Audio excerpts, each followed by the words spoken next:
গাছ পড়ে ক্ষতিগ্রস্ত হলো 3টি দোকান, পাশাপাশি ক্ষতিগ্রস্ত হয় বাড়ির কিছু অংশ।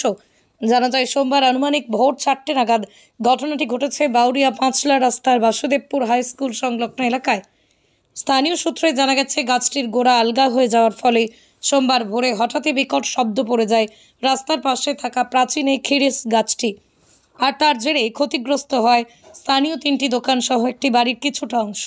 এদিকে গাছটি স্থানীয় এক ব্যক্তির বাড়ির উপর দিয়ে থাকায় বিপদের আশঙ্কায় রয়েছে বাড়ির বাসিন্দারা।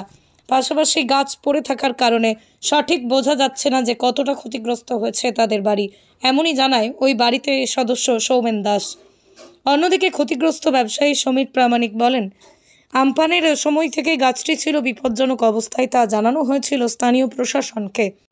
ভোর আমরা 4:15-20 এরকম টাইম মানে হঠাৎ রাত্রেবেলা আমরা এতে শুয়ে আছি, দেখি একটা আওয়াজ হচ্ছে ইলেকট্রিকের আওয়াজ হওয়ার পর করে আওয়াজ হলো, তারপরেই ইলেকট্রিকটা চলে গেল, বাস্ট হলো এখানে। তারপরেই কিছুক্ষণ পরেই দেখি একটা গাছ পড়ার মতন আওয়াজ, বিকট আওয়াজ।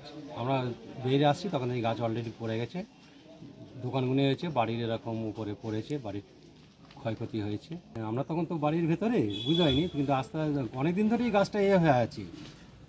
এবার সেই হিসাবে আমরা করছিলাম, এখানে ওখানে সব রিপোর্ট দিচ্ছিলাম গাছটা কাটার জন্যে, কিন্তু কাটা হয়নি তখনও। এবার হঠাৎ দেখি আমরা রাত্রে এরকম অবস্থা, এবার কী করে পড়েছে। আমরা এখানে 2-3টে দোকানের একটু ক্ষয়ক্ষতি হয়েছে। আমার বাড়ির সামনে এই পজিশানে রেলিং ভেঙে গিয়ে এখানে মানে পুরো গাছ তো চাপা পড়ে আছে। এখন কী ক্ষয়ক্ষতিটা কতটা হয়েছে এটা বুঝতে পারবো না, এখনও পুরো গাছ চাপা পড়ে আছে। আমার নাম সৌমেন দাস। এই গাছটা দীর্ঘদিন তো আমপানের ঝড়েতে চিল খেয়েছিল।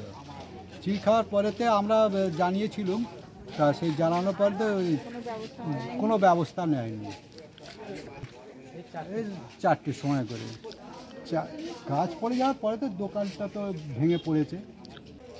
আপাতত 4টে দোকান ক্ষতি হয়েছে। পঞ্চায়েতকে পিটিশন দেওয়া হয়েছিল, কিছুই করেনি ব্যবস্থা ছিল।